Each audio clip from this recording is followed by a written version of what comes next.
Thank you, everybody, for joining our most recent Retirement Genius Brainstorm webinar, a 10-point plan to recession-proof retirement.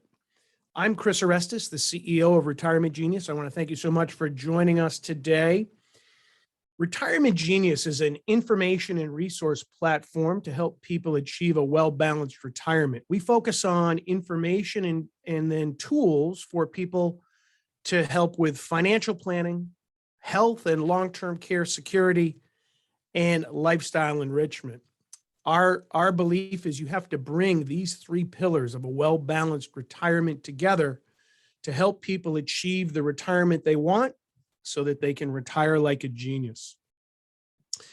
Today, we really need to think and talk about the economic uncertainty that we're facing in a time of a bear market, in the time of possible recession, the time of inflation. The U.S. is looking at some significant factors that are driving us into very uncertain economic times that probably will take a year or two to work themselves out. So people that are facing retirement now, have entered retirement or in retirement, they are concerned, and they have every right to be, about what's going on with their money and how the recession, how inflation, how these economic dynamics are going to impact their retirement. But it's also important to remember that economies are cyclical. You got to remember that back in 2008, when we had the great economic collapse, that was a huge global crisis. The bear market from that lasted 17 months.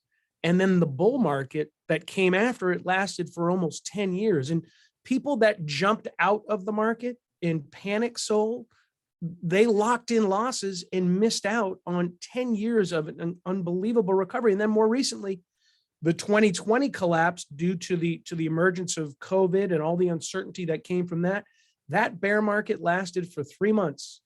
And then it turned around and recovered and drove the market to all-time record highs until just hitting bear market territory again this month in June of 2020.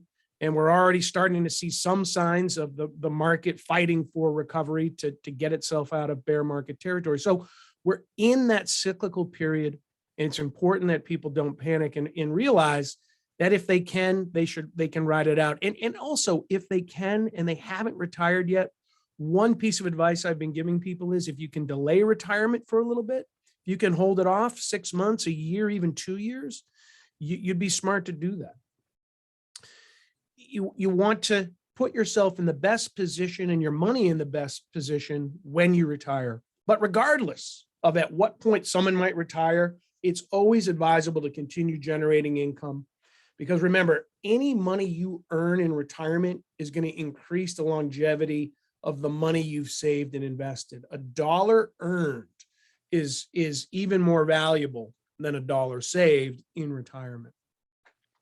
But when somebody retires, whether it's now or in the future, I want to go over with you today a 10-point plan to recession-proof your retirement. And this applies to your own retirement or your clients that you're working with. I want to give you some tools and some talking points that you can work with your clients on and you can consider for yourself. The first, as I was saying, don't panic sell your investments in stocks and securities. This bear market will turn. Bear markets historically last maybe around a year, whereas bull markets historically last more like around 3 years. And as we've seen in recent decades, bull market runs go much longer and go much higher than bear market stalls do. You just don't want to lock in those losses. The only thing that hurts more than the money you're not making is the money you lock in when you lose it. You want to maintain an investment mix that keeps enough cash in place to cover 2 years of a retirement budget, because that's going to put somebody in a position where they don't have to liquidate investments to generate income to live on while it's a down market. So if you have a stockpile of money, which I also recommend having in vehicles such as a money market account, where it's a safe place to put money, you can have access to it, and it's tied to interest rates, which are obviously going up. And as interest rates go up, the interest rate and return on a money market account also goes up. Right now, the return on a money market account is hovering around 1%. And over the course of this year, don't be surprised if you see money market account returns getting to 2, maybe even 3% as interest rates rise. And that's a good place to keep some cash to ride out a downturn in the market, so you're not locking in losses, selling off investments to generate income to live on a monthly basis. But another place to consider putting money is investing in bonds and treasuries. It's a safer place for money, and there's increasing yields going on over the next couple of years, because again, that's a security that's tied to interest rates. Right now, you've got rates that are looking in the neighborhood of close to 2.9% for a 1-year treasury rate, and over 3%, 3.2% for a 2-year rate. And there's been some talk about I bonds, which are currently providing a guaranteed return of 9.62% for any money put into them between now and October. There's a 6-month guaranteed return of 9.62%. With a minimum 12-month commitment in the I bond. But because that has started to get attention, those have become very difficult to actually access and get money into. But a investment mix with securities, cash in position using a money market account, and bonds and treasuries are a strong mix to have in a time like this. And if you can weight it heavier in cash and bonds and treasuries than in securities, but not locking in losses by getting out of securities, that's the ideal mix to be sitting in right now. Another strategy to be pursuing to help recession-proof your retirement is to make sure you're paying down debt, especially credit cards, because those are adjustable interest rates, and they are going up. As interest rates go up, so do the interest rates on credit cards. When you get past the initial guaranteed interest rate when you open a card, you're then into adjustable territory, and the cost of that money that's sitting on a credit card is very expensive, and it is eating up income and accumulating more debt if all you're doing is making minimum payments or something below the balance. So you want to get those balances paid, and you want to pay attention to anything else that is debt that's tied to an adjustable rate, because if it is, that adjustable rate is going up. It's also, right now is a good time to reevaluate how money's being spent. You want to prioritize your spending and get on a budget. What I always recommend is take a month of spending and track it to the very last penny. Whether you use an app or you do it with a pen with a pencil and paper, keep track of how you're spending your money, and then look at your spending patterns, and does it make sense to be buying, a $5 coffee every morning?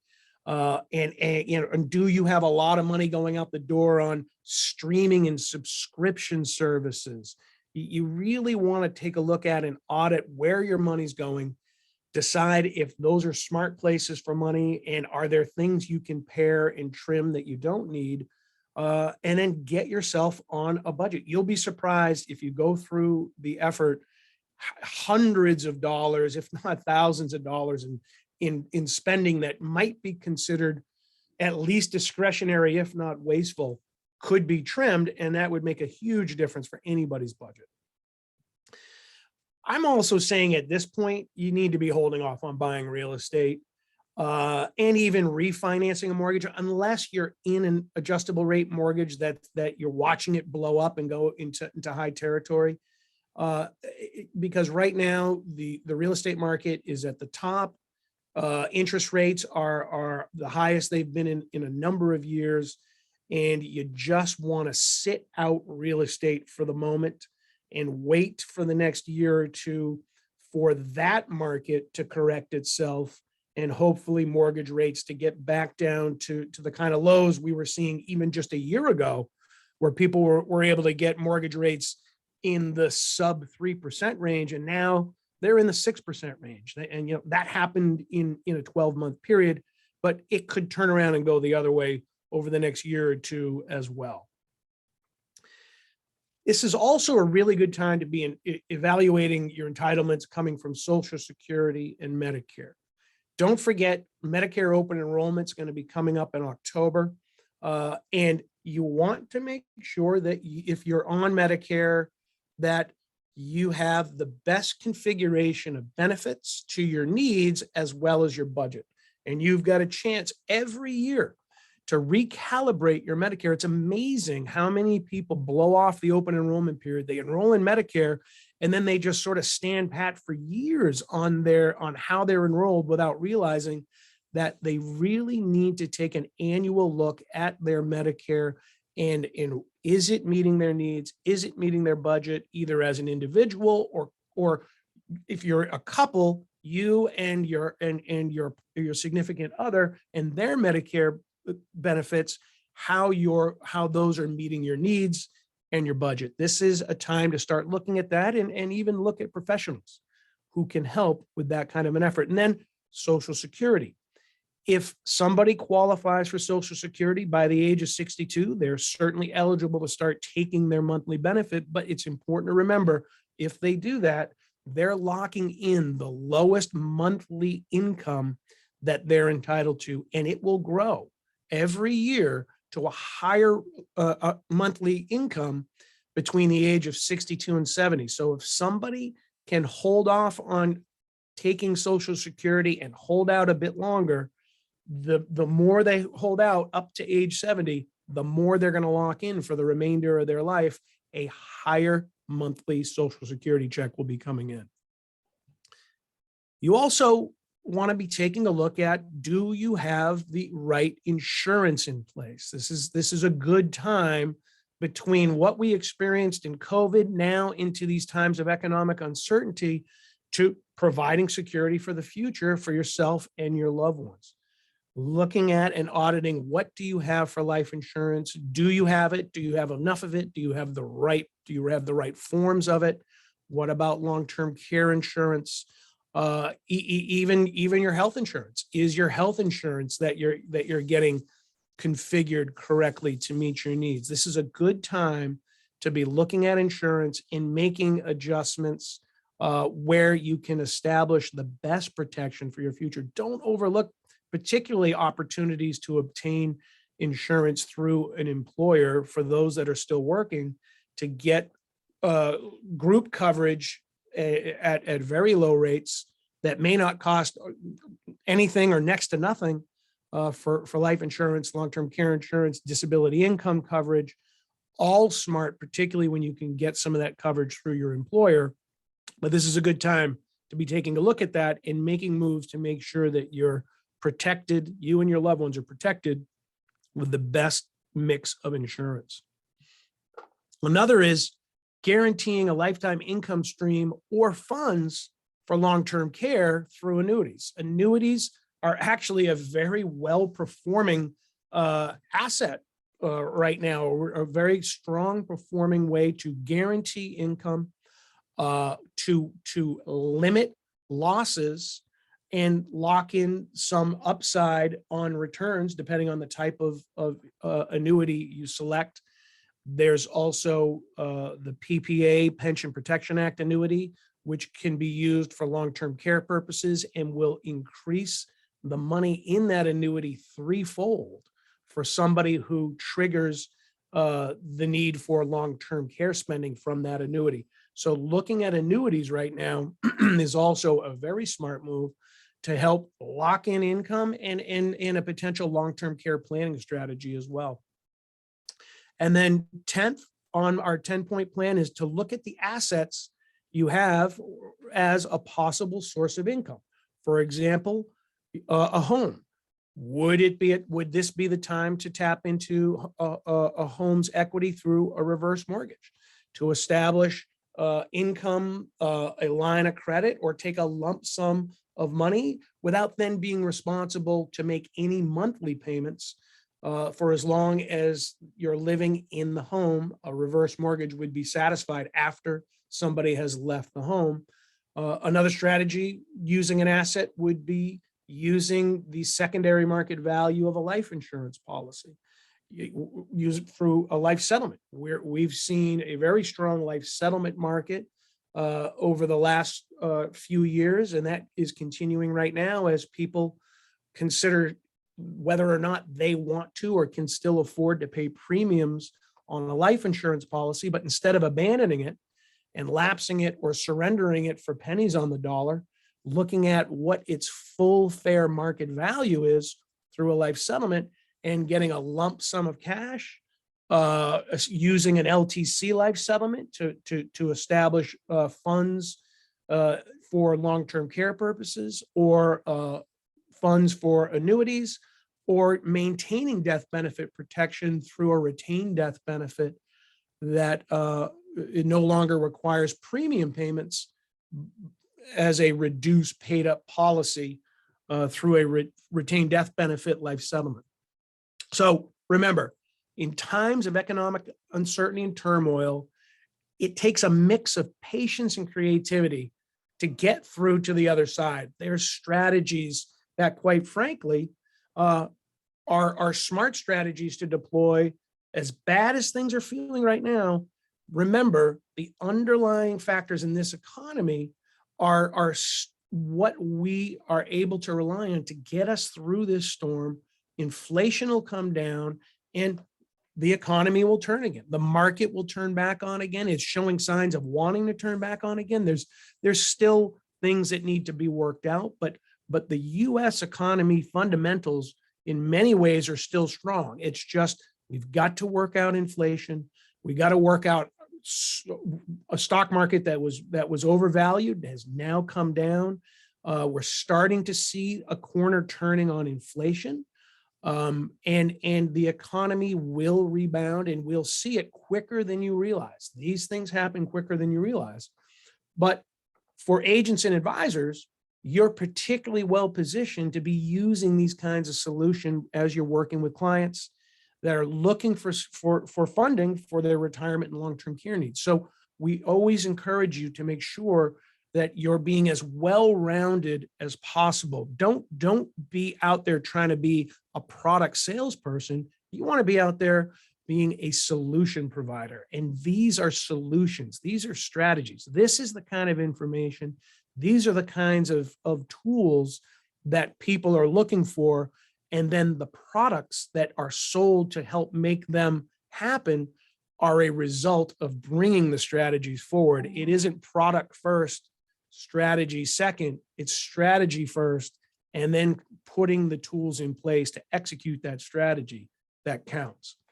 So we'd love to invite you to get your free copy of this Retirement Genius tip sheet, a 10-point plan for how to recession-proof your retirement. Call 888-627-3735. 888-627-3735. Get your free copy of our 10-point plan. Happy to share it with you and for you to share it with your clients. As always, we encourage you to visit retirementgenius.com and come to our advisors website, advisors.retirementgenius.com, where you can sign up for the Retirement Genius Profit Center program, get more materials, get more information. We encourage you to look and follow our podcast as well, the Retirement Genius podcast. We're part of the Forbes Books Podcast Network. And you'll find the Retirement Genius podcast anywhere where you get your podcasts. We will get a recording and follow-up of this webinar out to everybody that registered. Encourage you again, give us a call. Let's get that tip sheet in your hand. Come on to the website. Let's get you working with the program. We thank you so much for joining us today. We look forward to working with you as we continue to discuss and put information and tools together to help people retire like a genius.